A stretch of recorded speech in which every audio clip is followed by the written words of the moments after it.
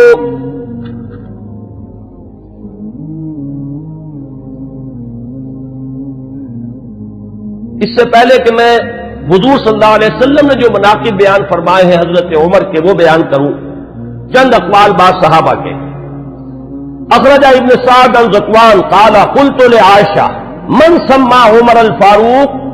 قالت النبی صلی اللہ علیہ وسلم. یہ ابن سعد طبقات ابن سعد کی روایت ہے ذکوان سے.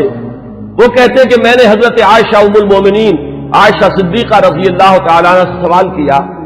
یہ لفظ فاروق حضرت عمر کے نام کا جز کیسے بن گیا، کس نے نام رکھا فاروق حضرت عمر کا؟ حضرت عائشہ نے فرمایا خود حضور نے صلی اللہ علیہ وسلم. اس کی وجہ کیا ہے اگلے اقوال میں وہ آ جائے گی کہ جب حضرت عمر ایمان لائے تو پہلا شخص جس نے اپنے ایمان کا برملا اعلان کیا ہے اور جا کے نماز پڑھی ہے خانہ کعبہ میں کھلم کھلا وہ حضرت عمر ہے. گویا کہ انہوں نے حق و باطل کے مابین ایک حد فصل قائم کر دی، یا یوں کہیے کہ 2 ادوار ہیں مکی دور میں، ان 2 ادوار میں حد فاصل ہے، فرق کر دینے والے حضرت عمر ہیں. باقی بات صحابہ کے اقوال میں آپ کو اور سنا رہا ہوں تاکہ ان کی بھی آپ کے سامنے جو کنٹینٹ ہے واضح ہو جائے. واخرج ابن ماجہ والحاکم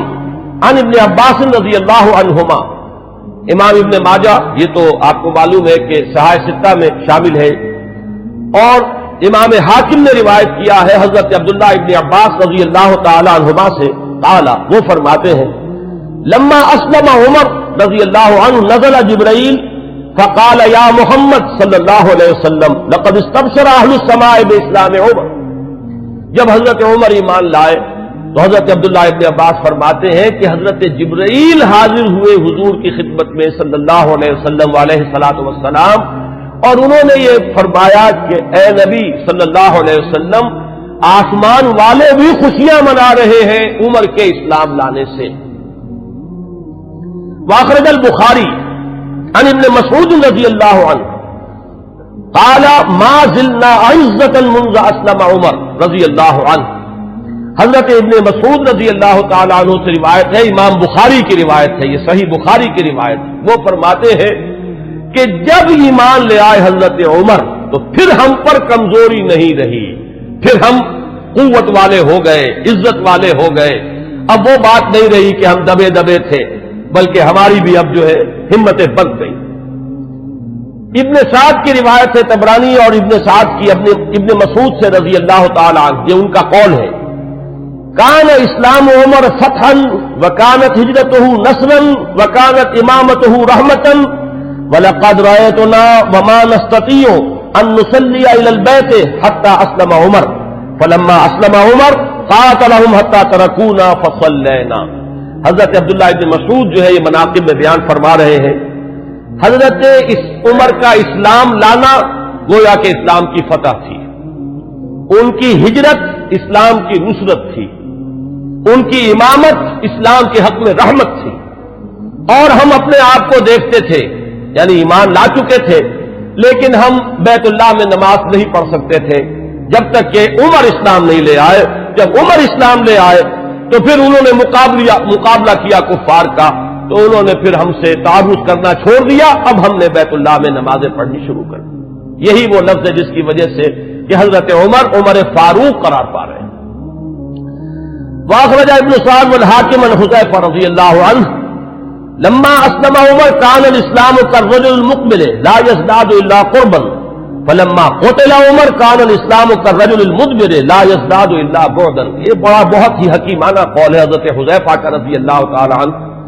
اور اسے امام حاکم نے اور ابن سعد نے دونوں نے روایت کیا ہے۔ یہ حضرت حذیفہ فرما رہے ہیں کہ جب حضرت عمر اسلام لے آئے تو اسلام ایک آنے والے شخص کے مانند ہو گیا کہ جو شخص آ رہا ہو وہ ہر لحظہ آپ سے قریب تر ہوتا چلا جا رہا ہے۔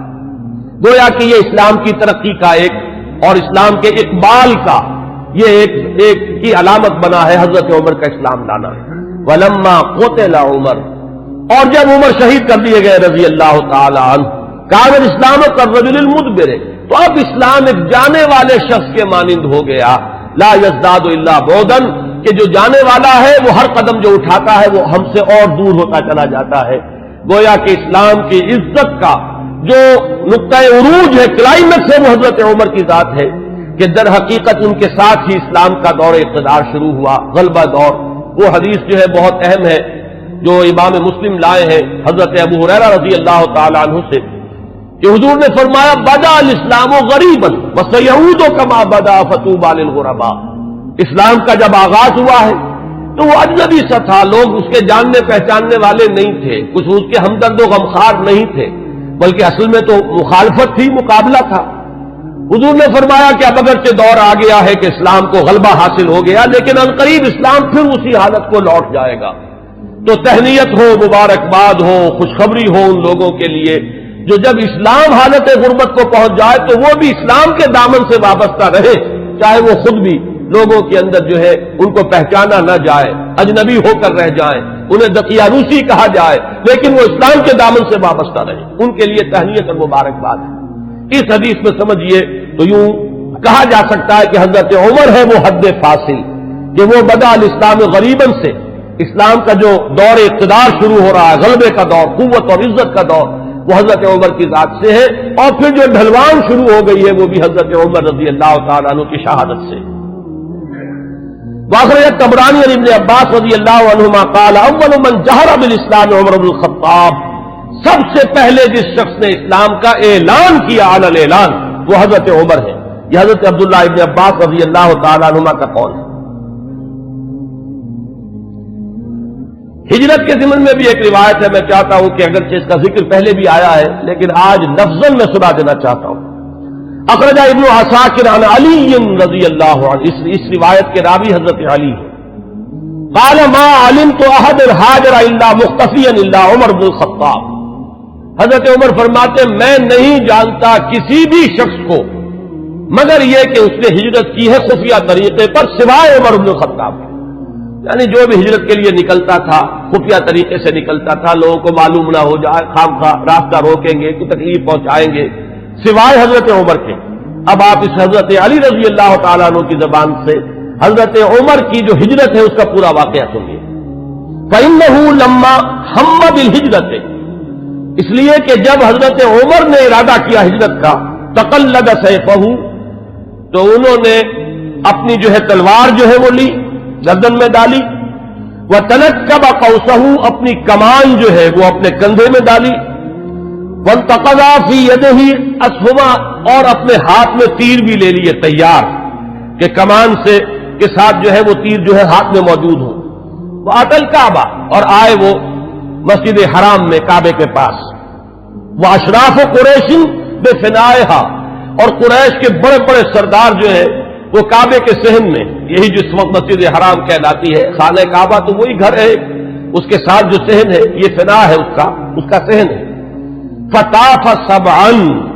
تو 7 چکر لگائے حضرت عمر رضی اللہ تعالیٰ عنہ نے اسی کیفیت کے اندر خانہ کعبہ کے. ساتھ ہی آپ کو معلوم ہوگا اشواط ہوتے ہیں جب عمرے کے لیے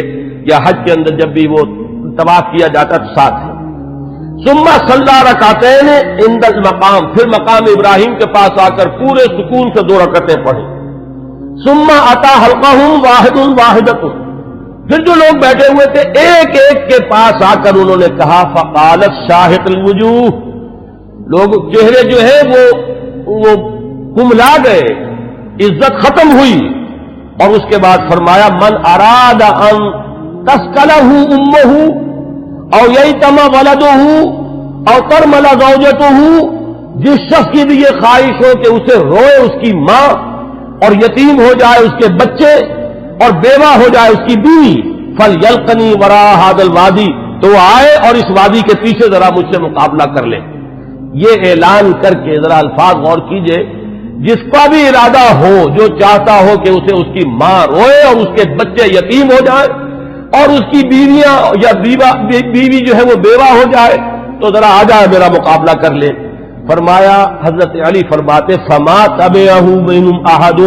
ان میں سے کسی کو یہ جرأت نہیں ہوئی کہ وہ حضرت عمر کا پیچھا کرتا. اس کے بعد اب چند احادیث میں آپ کو سنا رہا ہوں جو حضرت عمر کی شان میں، اگرچہ امام سیوطی نے تو یہ بہت سے اس میں نقل کیے ہیں، لیکن میں یہ چاہتا ہوں کہ صرف صحاح کی جو روایات ہے وہ آپ کو سناؤں. باقی یہ کہ ابن عساکر اور حاکم مختلف اور طبرانی یہ جو یعنی کتابیں حدیث کی ہیں جن کا درجہ بہرحال وہ نہیں ہے، وہ آپ میں سے جس کو بھی شوق ہوگا وہ اس کو اپنے طور پر مطالعہ کر لے گا. لیکن یہ روایات جو ہیں یہ تو متفق علیہ. اخرج الشیخان عن ابی ہریرہ رضی اللہ عنہ، اب یہ حضرت امام بخاری اور امام مسلم دونوں کی یعنی کا اتفاق ہے اس روایت پر. قال، حضرت ابو ہریرہ فرماتے ہیں قال النبی علیہ الصلوۃ والسلام، حضور صلی اللہ علیہ وسلم نے فرمایا بین انا نائم،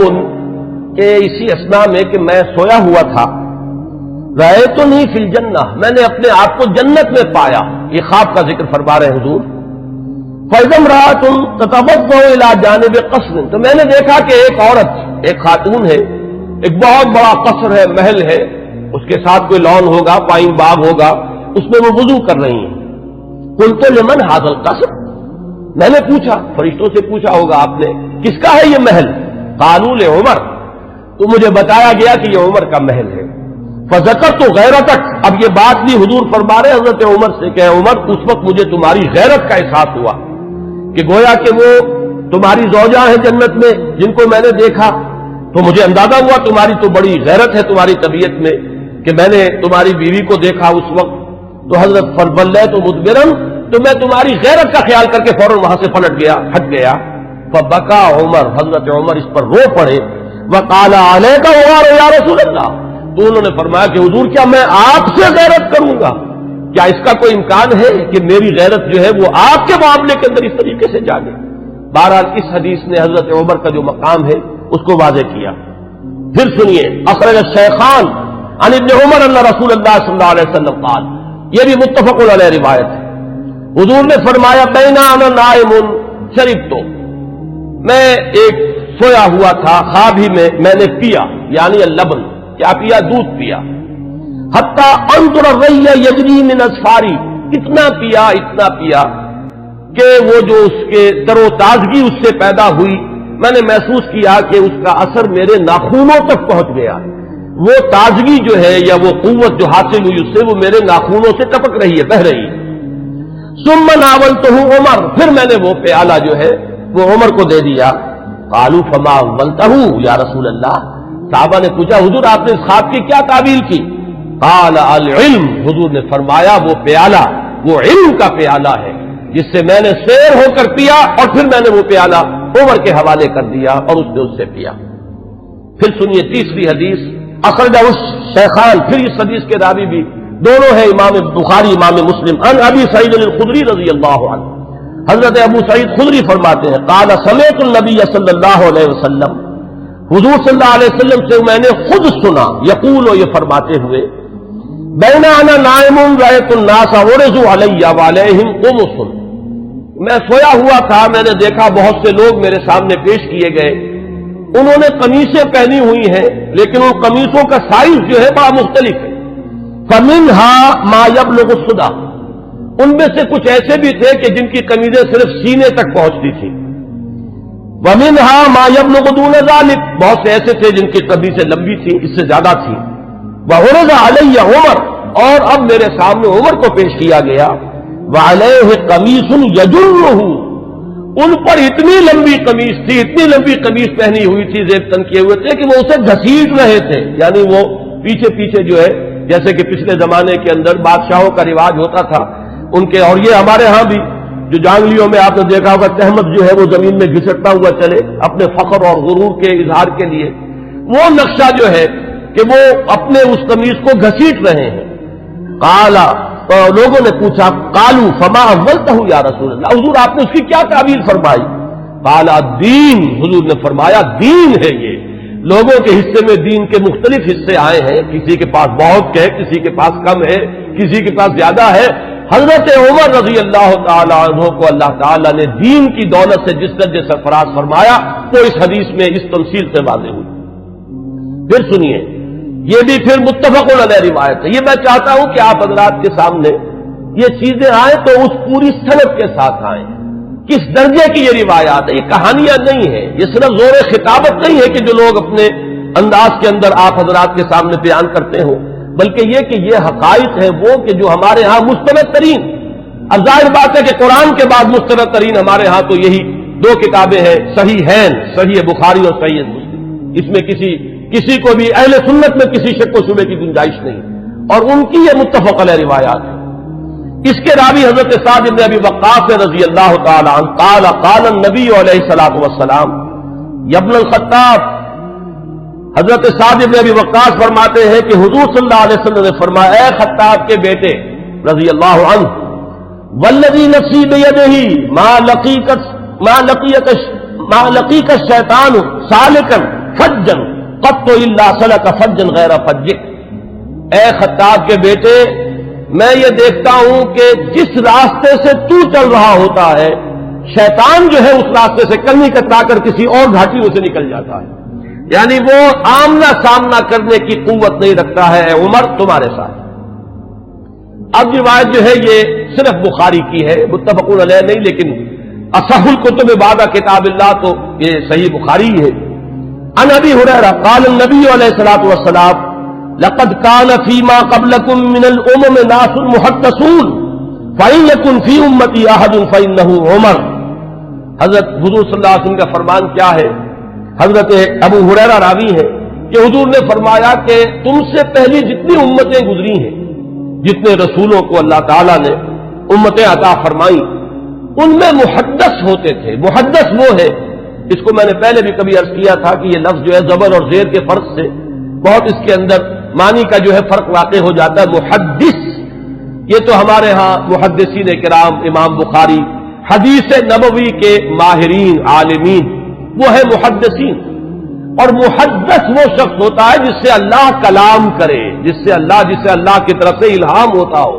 وہ محدث ہے۔ حضور نے فرمایا کہ تم سے پہلے جتنی امتیں بھی گزری ہیں ان میں محدث ہوتے تھے،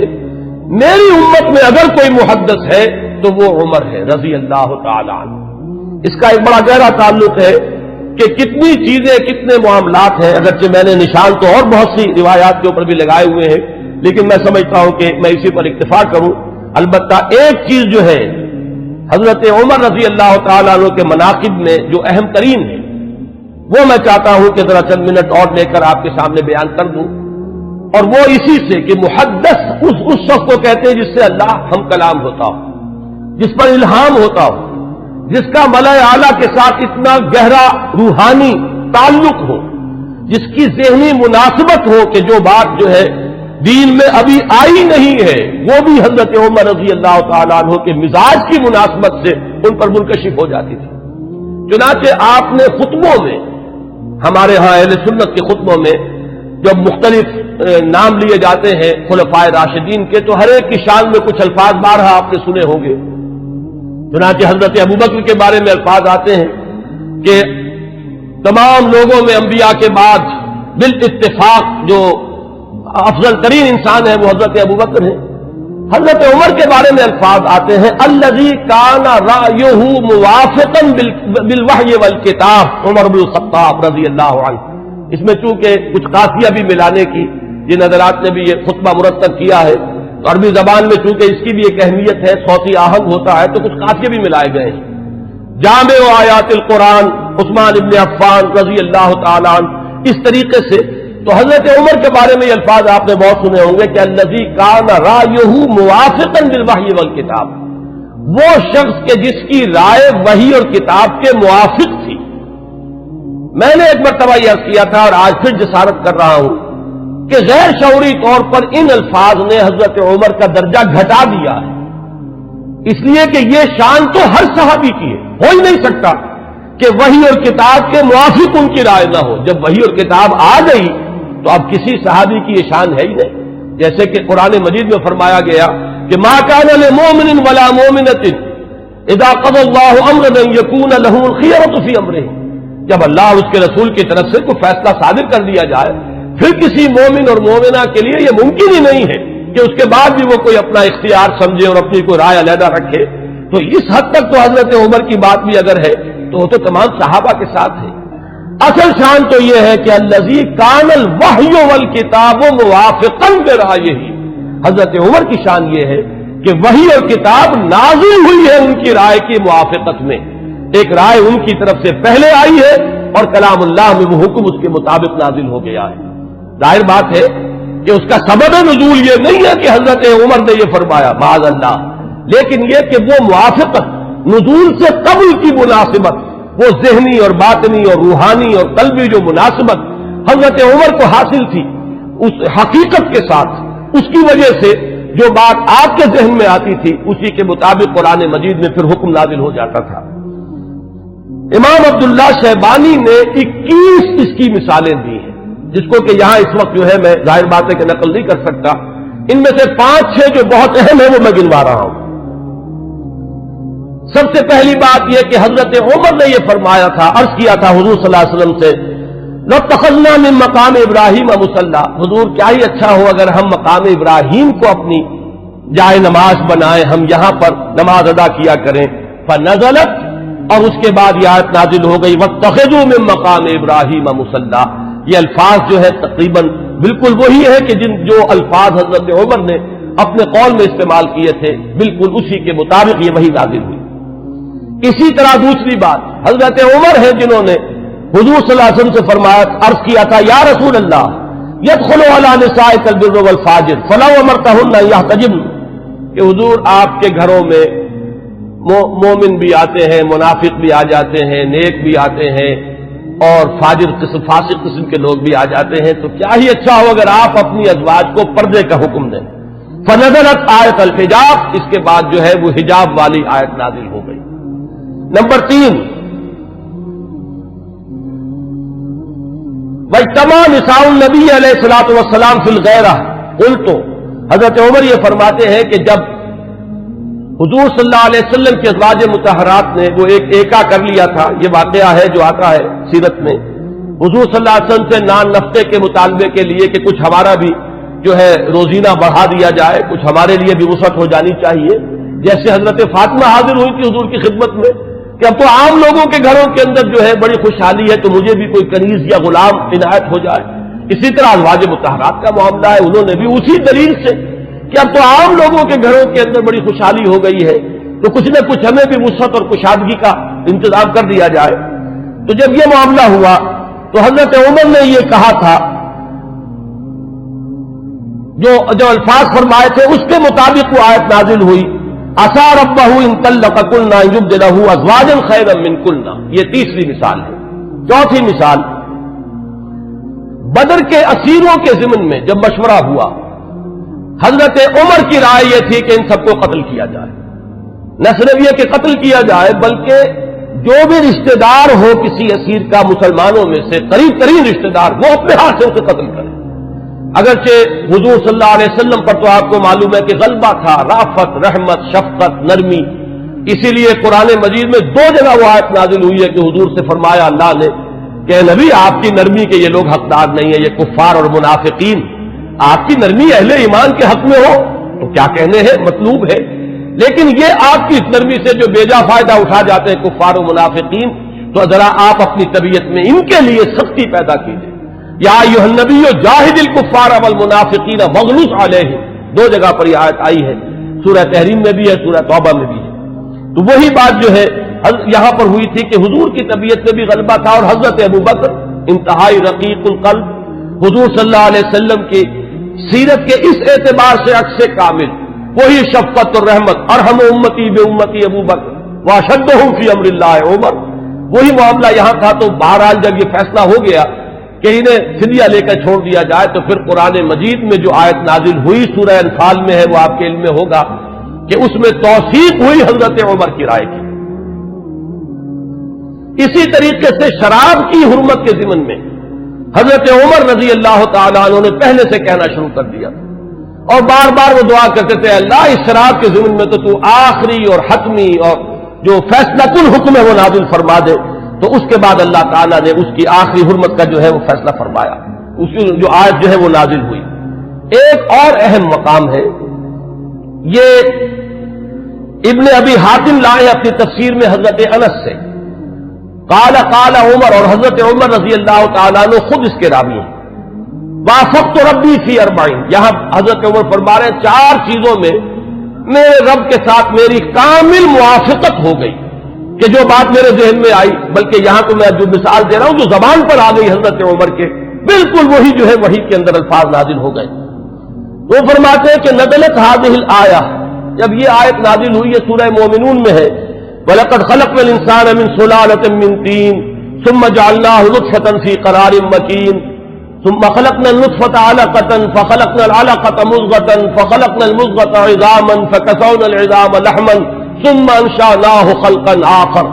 جب یہ آیات نازل ہوئیں تو میری زبان پر فوراً الفاظ جاری ہو گئے، فَتَبَارَكَ اللَّهُ أَحْسَنُ الْخَالِقِينَ، اور بین ہی یہی الفاظ بعد میں قرآن مجید میں بھی وحی کے ذریعے سے نازل ہو گئے۔ یہ میں نے صرف آپ کو 6 مثالیں سنائی ہیں، 21 مثالیں ہیں اس طرح کی کہ جو عبداللہ شیبانی رحمہ اللہ نے اپنی کتاب میں جو ہے اس کو درج کیا ہے، کہ بالکل ذہن میں سمجھیے کہ ایک ذہن ہے، ایک مزاج ہے، ہم آہنگی ہے، حقیقت تک اتنی رسائی ہو چکی ہے، اتنا قرب ہو چکا ہے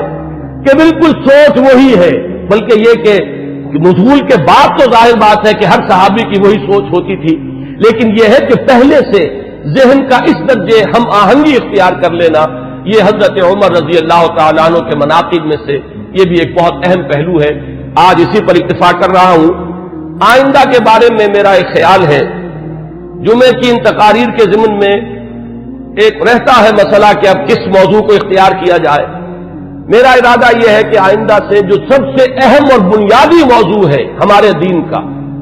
ایمان اور اس کی حقیقت اور اس کے لوازم اور اس کے تقاضے، اور اس میں بڑی اہم بحثیں ہیں کہ ایمان کا عمل سے کوئی تعلق ہے یا نہیں، اور ہے تو کیا ہے، ایمان کا لازمی نتیجہ جہاد ہے یا نہیں، وہ اس کے لیے کیا دلیل ہے، ایمان کا مادہ کیا ہے، اس کے لفظی معنی کیا ہے۔ میں انشاءاللہ تعالیٰ ایک سلسلہ تقاریر اس موضوع پر شروع کروں گا تاکہ جو بنیادی ہمارے دینی تصورات ہیں ان میں اگر کہیں کوئی کمی ہے تو وہ اللہ تعالیٰ اس کے ذریعے سے پوری کر دے، اور پھر ہمارے اندر وہ جذبہ ابھرے کہ جو ایمان کے اصل تقاضے ہیں ان کو ہم ادا کرنے کے لیے کمر بستہ ہو جائیں۔ اقول قولی ھذا واستغفر اللہ لی ولکم ولسائر المسلمین والمسلمات۔